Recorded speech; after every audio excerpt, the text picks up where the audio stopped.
Big one.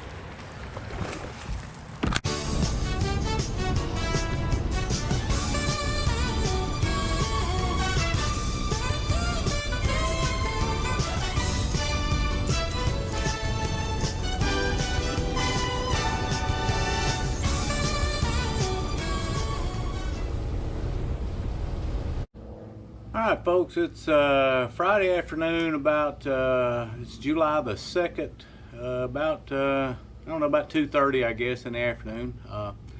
Waiting on Adam Tucker, kind of like we did last video. Adam skinned me up pretty good. If you watched the other video, he and I fishing, he skinned me up pretty good, so I'm after a little bit of revenge today, see if I can even the score and get the better of him here today fishing. But anyway, what you got in store today is I'm going to be out. I'm going to throw a crankbait and a jig, and I think Adam told me he was going to throw a jig and a swim jig and maybe just a regular flipping jig. And we are going to stop by the bait store up at the boat launch and shop around a bit. I'll bring you along with me. And I'm gonna have the chest camera on, so look forward to maybe we'll catch a fish. How are you? Hanging in there, I reckon.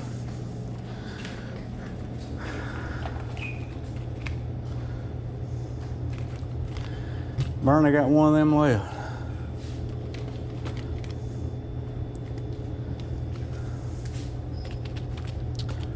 .5/16. It's that green pumpkin Canterberry one.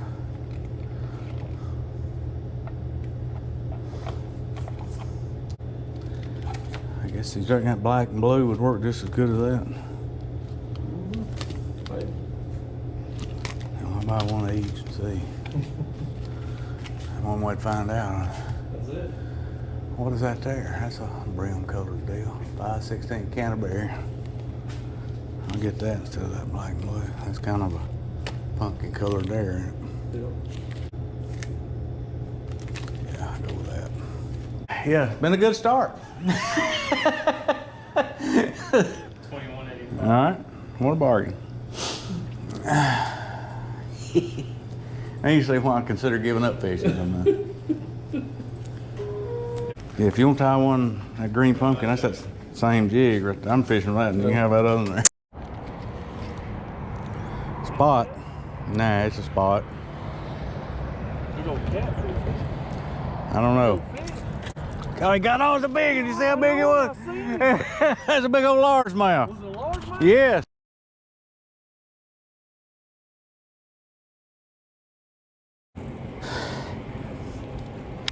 Yeah, to let y'all know what has happened so far today on this fishing trip, round 2 with Adam Tucker, back there in the back with his hood on. I have jumped one off,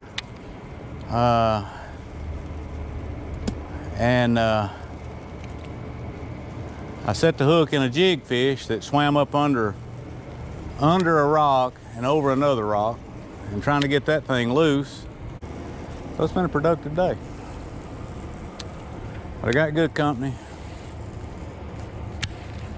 And the last video you saw me and Adam do, me being the technological dipstick that I am, I erased the card with a late afternoon, early night footage that we had. Adam caught 2 or 3 more in his running the score up on me day he had. Backed off here, boat setting, and trying to keep the boat in about 15 feet, bringing it off this little shelf right here. That's kind of where that crankbait fish was sitting. It was a spot. God almighty, Adam's got a whale on. Look there. He takes the lead. I told you that. That's that Scott Canterberry jig. Is that a spot? Yeah. Yeah.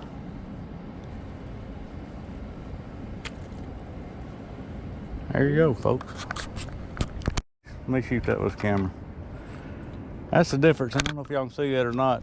Put your hand behind it. That's the difference in fluorocarbon and mono right there. I don't know if y'all can see that frayed up from dragging through them rocks. If you can get where you can fish fluorocarbon, folks, I'd highly suggest it. And I'm not a professional fisherman by any stretch, but You fishing around stuff like that, like we're fishing around right here, you need all the advantage you can get, because he don't know if he'd lost that jig, I'd throw him in. I might have jumped in there. No, I know right where they're selling them.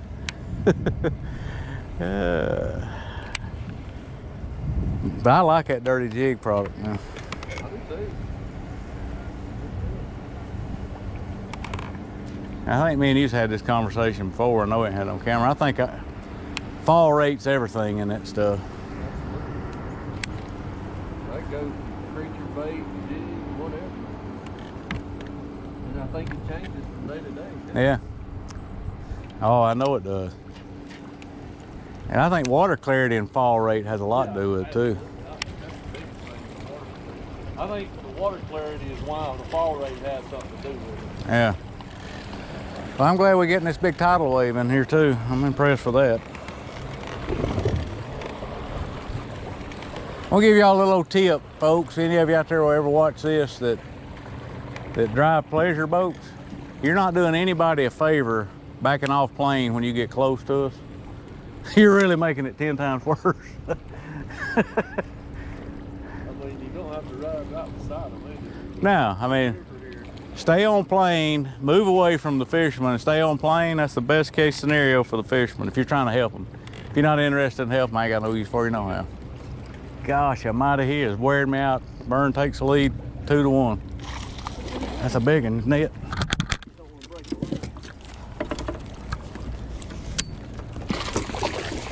Hey, look at there. That's a good spot, Burn. I know it is. Well, typical fashion for me. I'm behind. Good fish, Burn. Let me make a picture of it. Going for another picture in picture. Did you see where I put that on? Hunter got a kick out of that one. All right, there we go. Yeah, that's a good spot, man. I'm gonna have to tie that other purple. Just like that spot, man, it played perfect. Yeah. Because it had a good bend and I didn't put too much pressure on it.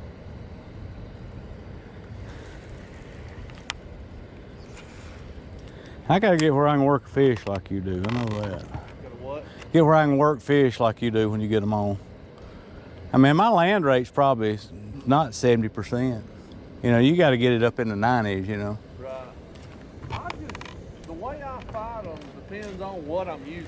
You know what I'm saying? Like Yeah. I said, Well, your deal is you fight fish like you quarterbacked. You don't panic. You don't. I never saw you rattle one time as a player, you know. I rattle a lot more as a coach than you did as a player. well, but I think a lot of that, back to, I guess, the football deal, was who taught. You know, I mean, I was taught not to get rattled. I mean, the things that I thought would rattle you and I'd get chewed out was no big deal, just like the one we was talking about the other day. The things I thought I was fixing to get drilled over, it was nothing. Yeah. And then, well, I'm gonna be honest with you, I think a lot of that's carried over into my everyday life.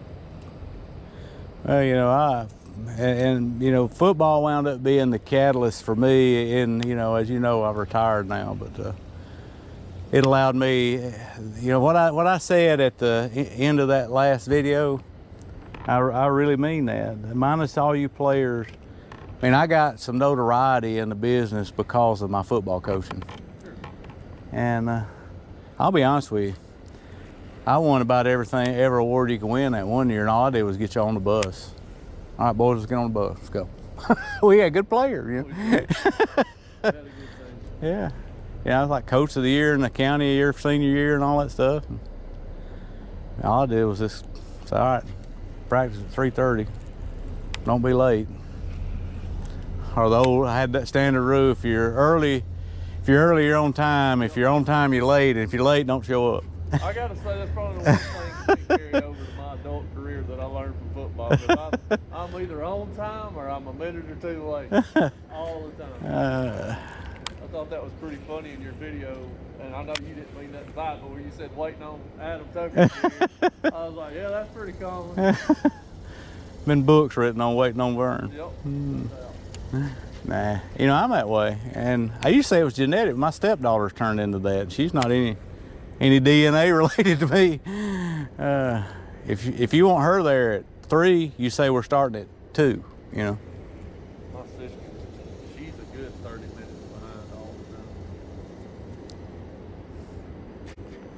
She was on time today though. I told her, I said, look, I'm supposed to meet Coach Dixon at 3 o'clock.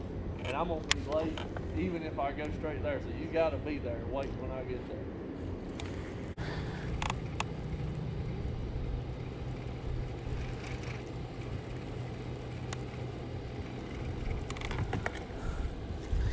You know, I get the first crankbait fish in with them 2 you got. We'd have a good start with only an hour into this thing, you know. Yes, sir.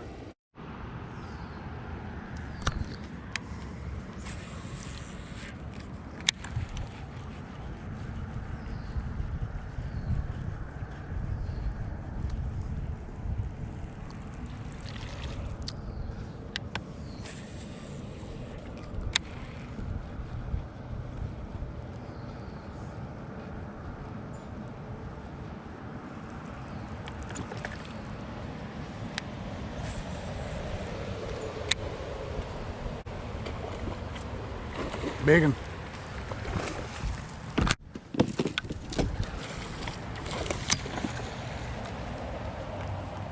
Guy's huge.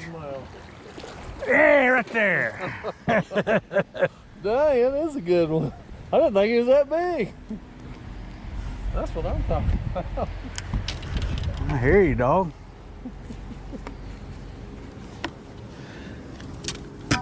Vern has done it to me again, ladies and gentlemen.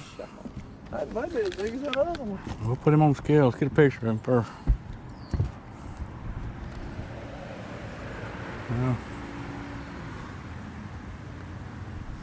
Well, here we go.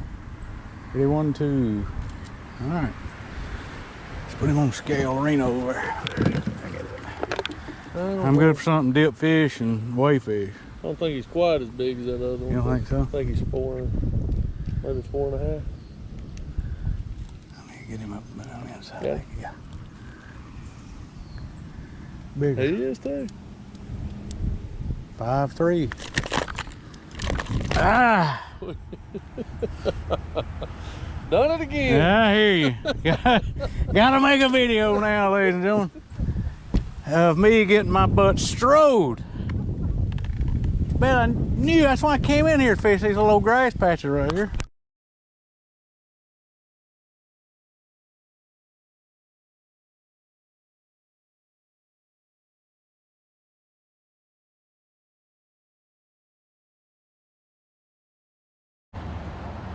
Come on, fish, come hit that frog.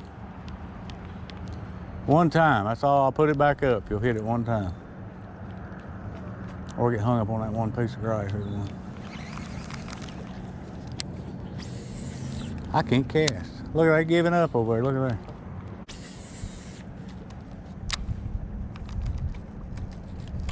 Come out there easy. There you go.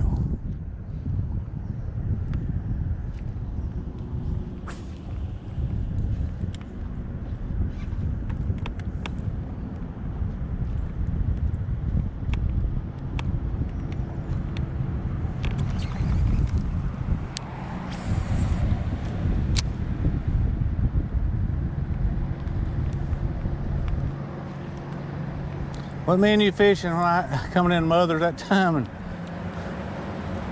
I had that frog up over that fish jumped up out of the water and got it.